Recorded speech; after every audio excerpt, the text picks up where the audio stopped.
Este 2026 parece que ha borrado a Argentina del plano mediático y es normal. Los acontecimientos internacionales hacen que haya un menú de temas bastante variado, pero esto no quiere decir que no esté ocurriendo nada. 2026 es un año bastante importante para el país, ya que tienen que resolver un problema bastante grande. Cuando hablamos de Argentina, este canal recibe automáticamente dos tipos de comentarios. Los que creen que el país es Suiza, donde llegó su político favorito, y los que creen que es el Congo por defecto. Comilliños liberales según unos, zurdos empobrecedores según otros, a sueldo de Putin. Todo lo que se os ocurra. Y lo cierto es que ni uno ni otro. Os pongo el contraste de entrada. Las reservas brutas del Banco Central de Argentina cerraron abril de 2026 en su máximo histórico de la gestión actual, 45.000 millones de dólares. Fitch elevó la calificación soberana de CCC+ a B negativo. El Banco Central completó 79 jornadas consecutivas con saldo comprador en el mercado cambiario. La inflación interanual descendió del 200% a inicios de 2024 al 32% en abril de 2026. Hasta aquí, todo positivo. Parece que el plan está funcionando a la perfección. ¿No? Pues falta ver la otra cara de la moneda. Algo que no se cuenta mucho es que la morosidad crediticia de las familias del Gran Buenos Aires llegó al 18,4% al cierre de diciembre de 2025, frente al 4,9% de los 12 meses anteriores, es decir, 4 veces más, algo sin precedentes en periodos de no crisis bancaria. Así que la pregunta es, ¿está yendo todo según lo planeado o se le está yendo de las manos el programa de estabilización al gobierno? Pues esto es lo que vamos a ver en el vídeo de hoy. Así que, no me enrollo más, poneos cómodos, ¡que empezamos!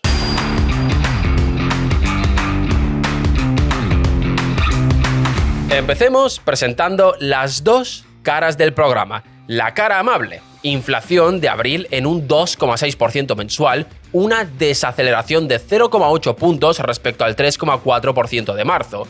La inflación núcleo, que excluye precios regulados como combustible y tarifas, baja del 3,2% al 2,3%. Las reservas brutas en 45.000 millones de dólares. 79 jornadas consecutivas con compras en el mercado cambiario, Fitch subiendo la calificación soberana, producción manufacturera creciendo al 5% interanual y la construcción al 12%. Parece que la cosa está mejorando después del susto de los últimos meses. Ahora bien, hay que mirar la otra cara de la moneda. La morosidad familiar del Gran Buenos Aires es del 18,4% al cierre de 2025. La cifra es una barbaridad. Casi 1 de cada 5 pesos prestados a familias estaba en situación de incumplimiento al finalizar 2025. Como ya dije, algo sin precedentes en periodos sin crisis bancaria. Y eso es solo las familias. La morosidad empresarial pinta un cuadro sectorial muy concreto. Industria textil al 13%, hoteles y restaurantes al 12%, transportes al 10%, construcción un 9% y el comercio el 8%.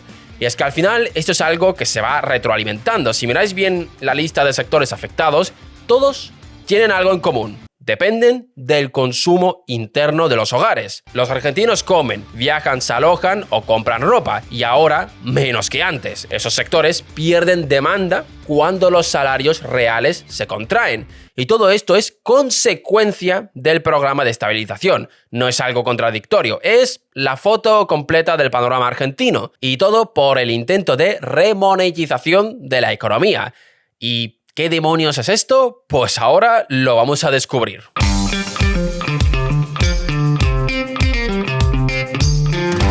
Lo que está pasando en Argentina no es improvisación, es la implementación deliberada de un programa monetario diseñado en 3 fases secuenciales por el Banco Central. Y el objetivo del programa es muy claro, que los argentinos vuelvan a usar pesos. ¿Para qué? Eso lo veremos un poco más adelante. Primero vamos a intentar ver ¿Cómo lo hacen? La primera fase es la estabilización y se produjo en 2024. Argentina entraba ese año con una inflación superior al 200% anual. El Banco Central financiaba el Tesoro mediante emisión directa de pesos sin respaldo de activos reales ni divisas. Eso en economía se llama dominancia fiscal, es decir, las necesidades del gobierno fijaban el ritmo de la expansión monetaria. En otras palabras, que el gobierno gastaba lo que quería y el Banco Central imprimía pesos para cubrirlo. Lo de siempre, vamos.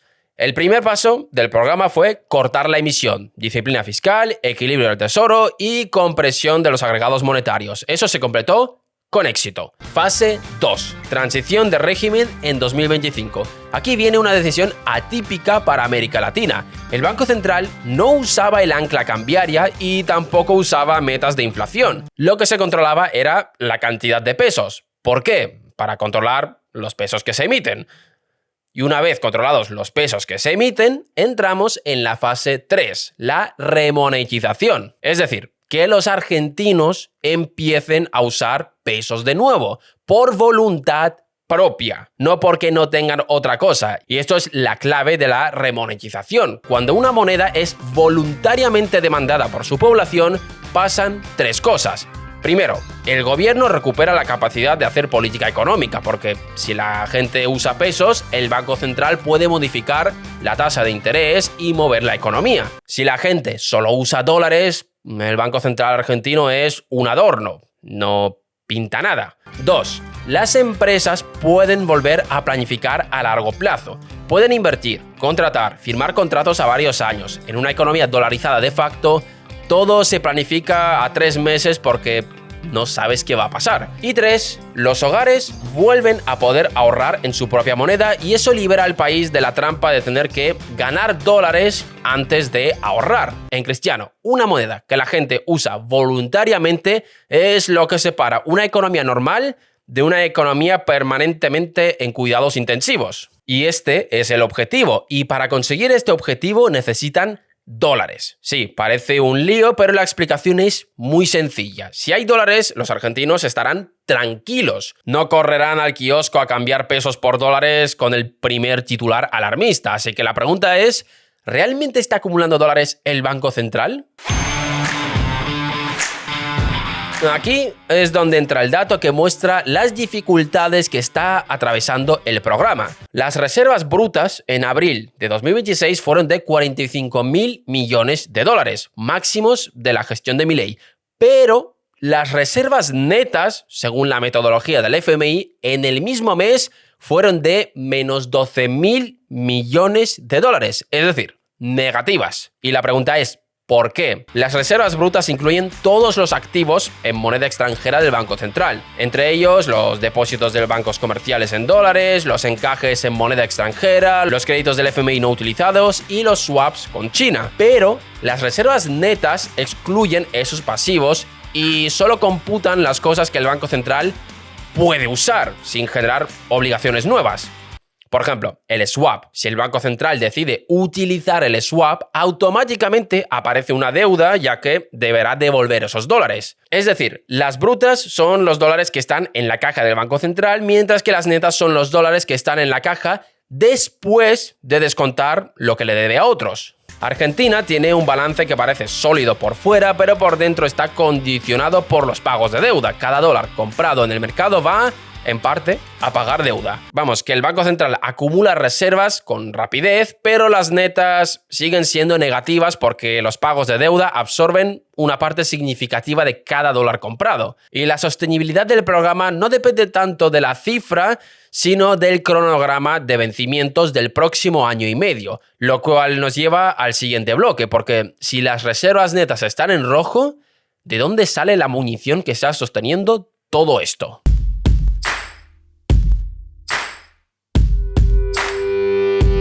Y aquí entra la cara empresarial del programa y es la que los mercados internacionales están celebrando: el motor corporativo. Las empresas argentinas emitieron obligaciones en dólares por volúmenes récord en el primer cuatrimestre de 2026.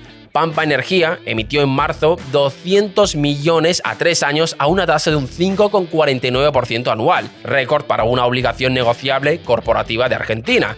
Y la sobredemanda fue brutal. Las órdenes llegaron a los 425 millones de dólares para un instrumento de 200 millones, es decir, más del doble de lo ofrecido. YPF emitió 122 millones, YPF Luz, su filial de generación eléctrica, otros 80. BBVA Argentina 45 millones. La provincia de Chubut colocó un bono con sobredemanda de 650 millones de dólares.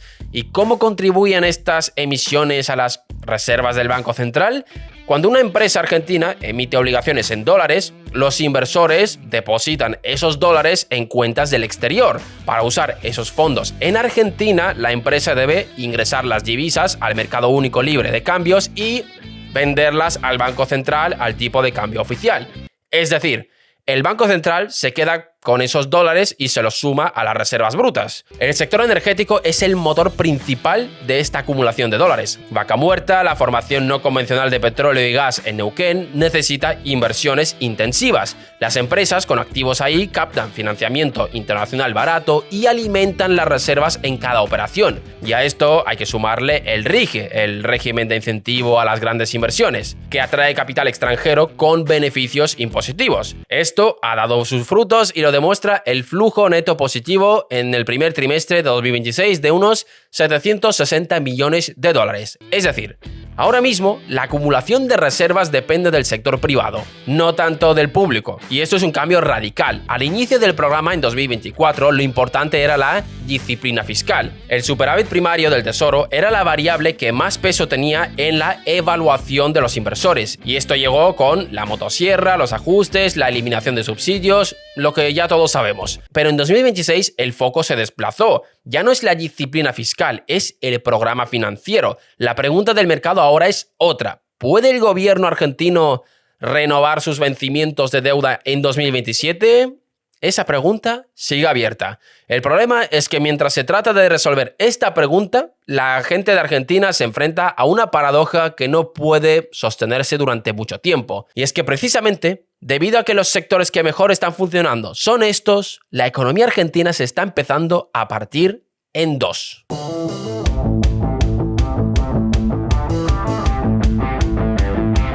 El gran problema de los programas de estabilización es que generan muchos perdedores.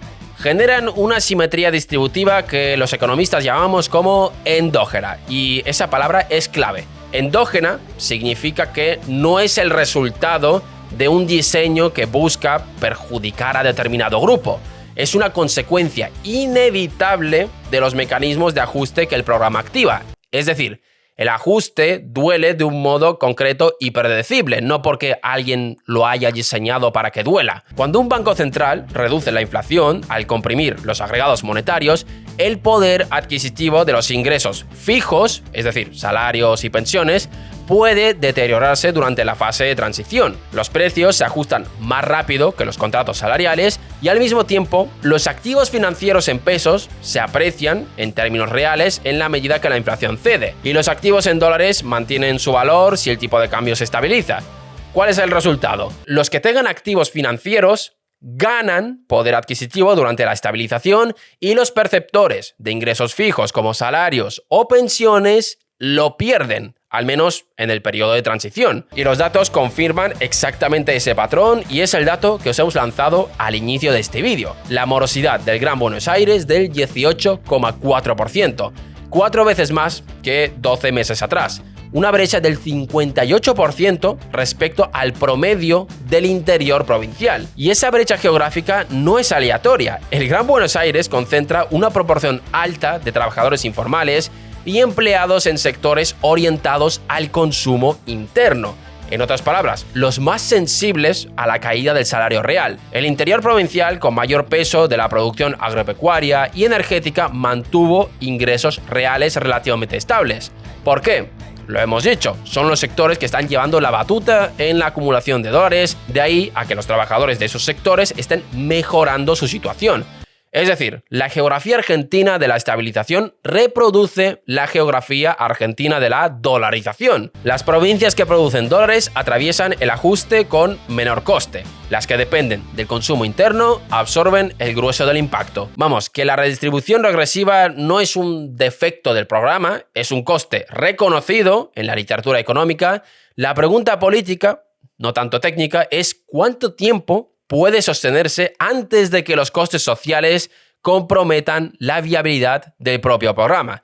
Y esa pregunta no la responden los datos, la responden las urnas. Hay una frase que se hizo popular de John Maynard Keynes que dice que cuando los hechos cambian, yo cambio de opinión. ¿Usted qué dice? Los hechos en mayo de 2026 son los que son. La macro argentina avanza con sus objetivos, reservas brutas en máximos, inflación que vuelve a caer, calificación crediticia subiendo, empresas emitiendo deuda a tasas récord, pero la micro argentina del conurbano tiene morosidad sin precedentes en periodos sin crisis bancaria. Trabajadores informales y sectores expuestos al consumo interno absorbiendo el grueso del coste. Argentina no es Suiza y tampoco es el Congo. Es un país en mitad de un experimento de estabilización monetaria con resultados ambiguos según en qué métrica mires. Y ahora mismo tiene 3 exámenes por delante. El primero, darle la vuelta a la situación de las reservas netas y los vencimientos del próximo año y medio. 2, el acceso a los mercados voluntarios de deuda para 2027, sin depender del FMI, algo que ya se ha intentado en diciembre de 2025, pero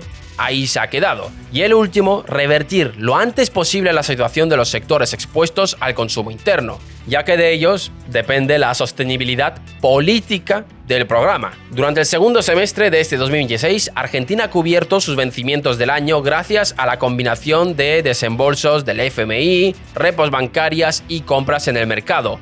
Pero en 2027 dependerá de que el país pueda emitir bonos soberanos a tasas de mercado sin depender del FMI, ni las repos, ni ningún otro mecanismo. Y para que ese acceso sea viable, el MBIC tiene que seguir cediendo, que hoy está por encima de los 500 puntos básicos, tendría que bajar a unos 300 o 400 para que la emisión voluntaria sea sensata. Os recuerdo que no es que Argentina no pueda emitir deuda en los mercados internacionales, el problema es que ahora mismo lo tienen que hacer a tasas prohibitivas. ¿Va a ocurrir eso? Pues honestamente nadie lo sabe, ni los inversores de Wall Street ni los economistas argentinos. Es lo que tiene un experimento de estabilización. Se evalúa en tiempo real y los resultados se ven con retraso. Lo único que sí sabemos es que la coexistencia de estas dos Argentinas no puede durar indefinidamente. O una de las dos absorbe a la otra o las tensiones acumuladas estallan antes de que el programa complete sus objetivos. Y esta es la pregunta real del experimento argentino. No si el programa funciona en sus métricas declaradas,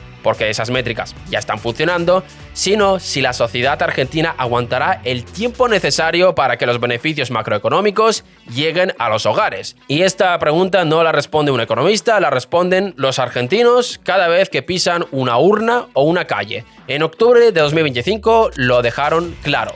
Queda por ver lo que hacen de aquí en adelante. ¿Y vosotros qué pensáis? ¿Creéis que se va a conseguir revertir esa situación? ¿Votarán otra vez a Milei los argentinos? Dejadnos vuestra respuesta en los comentarios. Gracias por vernos un día más y nos vemos en el próximo vídeo.